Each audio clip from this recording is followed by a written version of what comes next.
Time मेरी condition ऐसी थी और कमर में और गले में भी बेल्ट। तब मुझे किसी ने मुझे मैसेज किया था। ये 27 दिसंबर 2022 का है। शायद इस दिन संडे था, तो मैं अमरूद लेते-लेते मैं चली आई ऐसे गाड़ी लेके। मुझे लगा कि अमरूद लेने जाती हूँ तो कुछ ज़्यादा ही आगे चलेगी। बस बिल बाबा था, बस इसके पास मुझे ऐसा लग रहा है। यहाँ से मैंने गाड़ी पहले साइड में लेफ़्ट की ओर किया, फिर बाहर को निकल गई। फिर मैंने कहा चलो ये फ़ोटो ले लेती हूँ। इतनी हिम्मत की मैंने अकेले आने की। और मेरी गाड़ी का तो सबको ही पता है कि लोगों को लग रहा है कि ये बहुत महंगी गाड़ी है। इसकी कीमत 50,000 भी नहीं है। कोई मुझको ऐसी बड़ी गाड़ी में बैठने का शौक़ नहीं है। मैं फिर लेफ़्ट की ओर चली आई। मैंने रुद्रपुर की तरफ अपना ये मुँह कर लिया, देख लीजिए। अभी मुझे एक भाभी ने मुझसे सवाल किया था, जैसी जिसकी सोच वो वैसा ही सवाल करेगा, वैसा ही सोचेगा ना। तो मेरा स्टेटस देखा जिसमें मैं कार चलाते हुए आ रही हूँ, तो उन्होंने ये पूछा कि ये देखिए मेरा प्रूफ़ था। मैं जाते वक़्त मैं वीडियो बनाना बिल्कुल भूल गई। तो था मैं, अरे मेरी तो बनाना चाहिए था। मेरे स्टेटस को देख के उन्होंने सवाल किया था, हेलो भाभी कैसे हो? गाड़ी चलाते कितने साल हो गए आपको?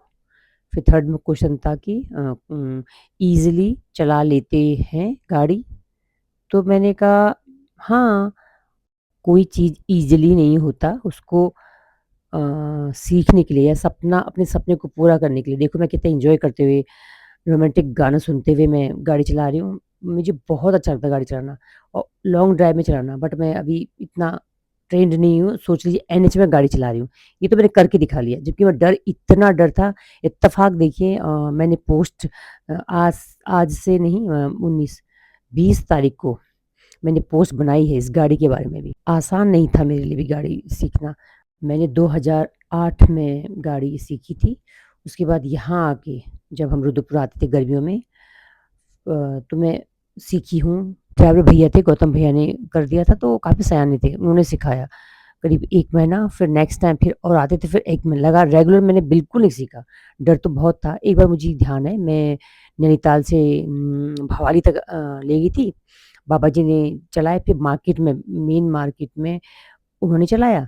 फिर मैंने पूरी गाड़ी अपने भवाली से लेकर one way, not NH, one way पायन रिवेरा, पदमपुरी से 5 किलोमीटर जो पहले हमारा रिसॉर्ट है, वहाँ तक गाड़ी चलाई थी। जैसे वहाँ गाड़ी मैंने आराम से मैंने रोकी, तो थोड़ा बैक हो गया था, मुझे नहीं पता, लेकिन पीछे से कोई बस वाला आके थोड़ा मेरी गाड़ी को धक्का मार गया था।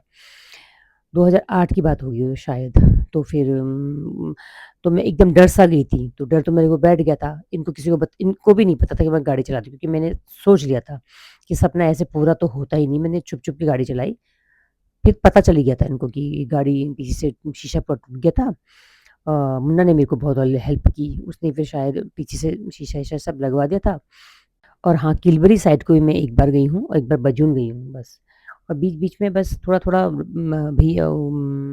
बाबा जी के संग गई थी। इससे आगे की हल्की-फुल्की स्टोरी मैंने इत्तेफ़ाक से 20 तारीख को बनाई है, आप इसके बाद देखिए। फिर वो लिखती हैं कि गाड़ी तो मैंने भी चलाई है, सीखी है, अब मुझे भी डर लगता है, भाभी क्या करें जो मैं चलानी शुरू कर दूँ?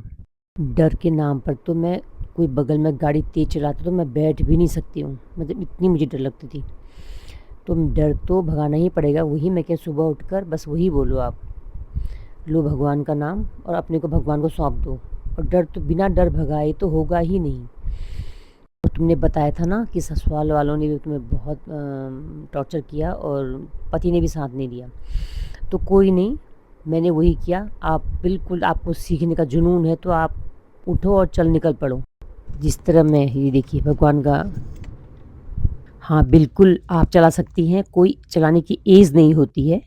जहाँ तक मुझे है, कोई भी चीज़ कुछ भी सीखने की कोई एज नहीं होती। मुझे तो ये भी लोगों ने 4-5 साल पहले ही डिक्लेयर कर दिया था कि मेरी एज हो गई है। उसकी भी मैं स्टोरी डालूँगी। मैं रोज़ पोस्ट डाल रही हूँ, बस सुबह से आप उठ के यही बोलो कि मैं क्या रुपए शक्तिशाली बोले? आत्मा हूँ, मैं निडर हूँ, क्या रुपए, क्या मैं शांत रुपए? हूँ। जो आप नहीं भैया, हैं बस वही बोलिए, क्या रुपए दिन के दर्जन? क्या जितनी रुपए बार बोल किलो? सकते हैं। और हो सक अब बोल।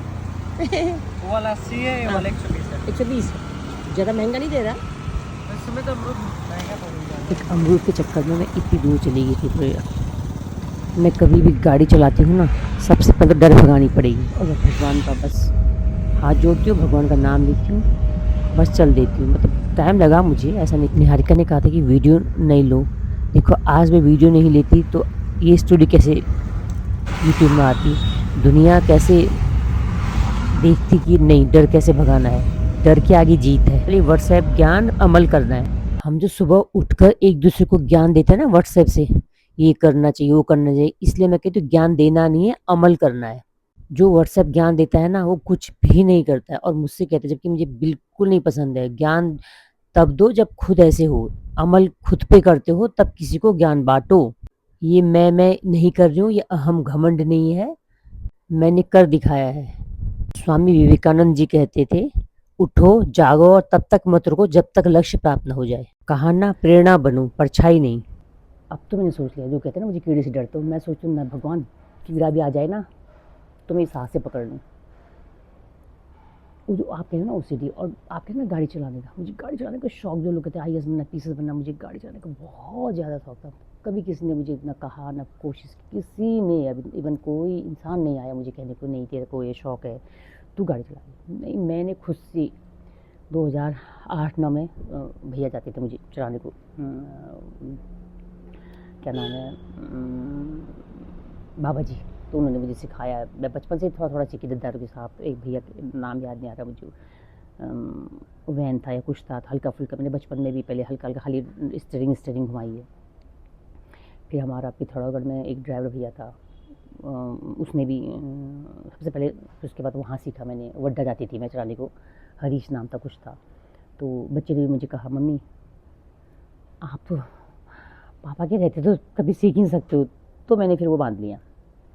तो मैंने कहा नहीं, अब मैंने किसी को पूछना नहीं है, चुपके चुपके से। तो मैं चुपके चुपके में पिथौरागढ़ में मैंने गाड़ी चलाई।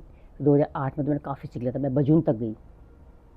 और डर नाम के, आप मानोगे ओसीडी डर का भी एक वजह, मेरे को इतनी डर गई, अभी भी इंसान झगड़ा होता है। चलते हैं तो गाड़ी तो इतनी स्पीड में चला जाए तो मैं डरती हूँ। और कभी खाई में मैं देख नहीं सकती हूँ, वो भी तो एक डर ही है। तो मैंने सबसे पहले क्या किया, अपने डर को भगा लिया। अभी फर्स्ट टाइम मुझे याद है, ये स्पीड में गाड़ी चला रही है तो मुझे लगा कि कोई नहीं, स्पीड में गाड़ी चलाते कोई बात है, उनको आदत है, तो हम इनको तो नहीं कह सकते ना, एक बार कम करेंगे। फिर मैं छोड़ दी। फिर मम्मी ने कहा मम्मी आप बैठो चुपचाप, मैं लगाती हूँ 2 पैर ऐसे आगे।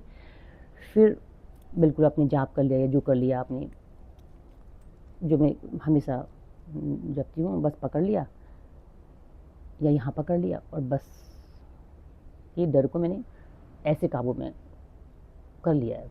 अब तकरीबन अब तो मैंने बिल्कुल कि नहीं। और तो सोचो, जो इतना डरने वाली गाड़ी के नाम से, तो मैं एक सोचो, आप एक सपना है और डर भी है, और मैं गाड़ी चला रही हूँ खुद के दम पे। तो मैं ये कहती हूँ ना, आप बहुत बड़ा सोचो।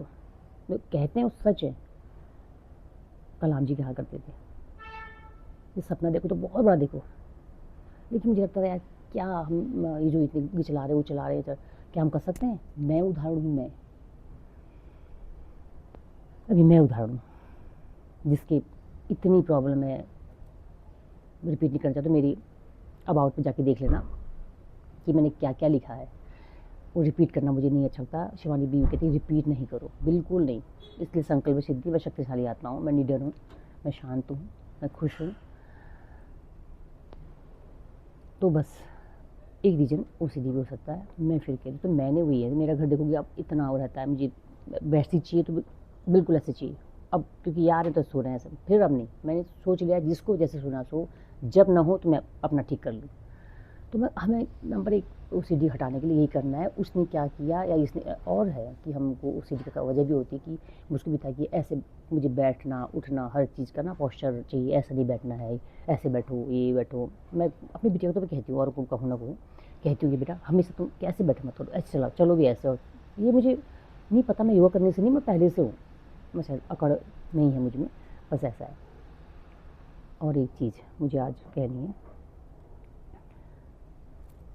मुझे हमेशा कोई जैसे कोई मार्केट में मिलता था तो मैं बोलती थी कि जैसे मुझे किसी ने कहा, मैं घर से अमराले से उतरती थी नीचे नैनीताल को, तो मार्केट को, तो सब कहते थे, सब मीन्स एक आध लोग में।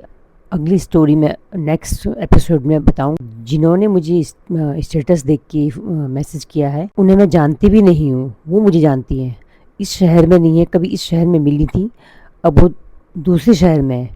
वहाँ से उन्होंने मुझे इससे पहले भी स्टेटस देख के उन्हें लगा कि इतनी दर्द में होने के बाद भी ये कैसे जीती हैं।